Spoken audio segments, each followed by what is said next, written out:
La prochaine session du Conseil des droits de l'homme s'ouvrira à Genève le 14 septembre. Plusieurs débats rythmeront les travaux de cette session, en particulier l'intervention que la commission d'enquête sur la situation des droits de l'homme en Syrie fera au Conseil le 21 septembre. Paolo Pinheiro présentera à cette occasion sa dernière analyse de la situation. Mais aussi la présentation du rapport du Haut-Commissariat aux droits de l'homme sur la Libye le 29 septembre, suivi d'un dialogue en présence du représentant spécial du secrétaire général. Un échange est également prévu avec la mission du Haut-Commissariat aux droits de l'homme sur la situation en Ukraine, qui présentera ses dernières conclusions au Conseil le 29 septembre. Des débats sur la situation des droits de l'homme en République centrafricaine et en Somalie seront également organisés le 30 septembre. En outre, un panel sur la situation des droits de l'homme en Corée du Nord se tiendra le 21 septembre à l'initiative de l'Union européenne.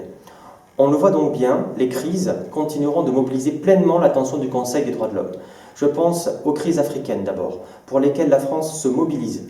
Nous œuvrerons lors de cette session en lien avec nos partenaires centrafricains pour que le Conseil continue d'apporter son aide à la République centrafricaine et pour qu'il maintienne la situation centrafricaine à son ordre du jour.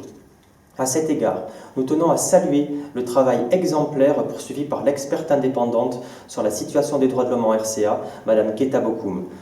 Nous œuvrerons aussi avec nos partenaires européens et du groupe africain pour que le Conseil soit plus actif sur la situation au Burundi.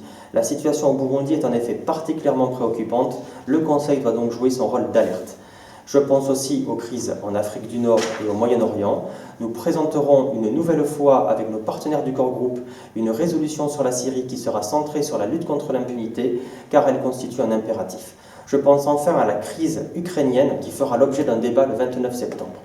Sur ces différentes crises, la France œuvrera pour que le Conseil joue son rôle d'alerte et d'assistance technique auprès des gouvernements concernés. Nous continuerons d'accorder la plus grande priorité à la lutte contre l'impunité, car sans justice, il ne peut pas y avoir de paix durable. La France portera également 2 projets de résolution lors de cette session. Une résolution sur la peine de mort, tout d'abord, dans la continuité des efforts que nous avons engagés en juin 2014 et qui ont permis d'inscrire de manière durable la peine de mort à l'agenda du Conseil, nous porterons une nouvelle résolution sur la peine de mort avec un groupe d'États composé de la Belgique, de la Suisse, du Mexique, de la Moldavie, du Bénin, de la Mongolie et du Costa Rica.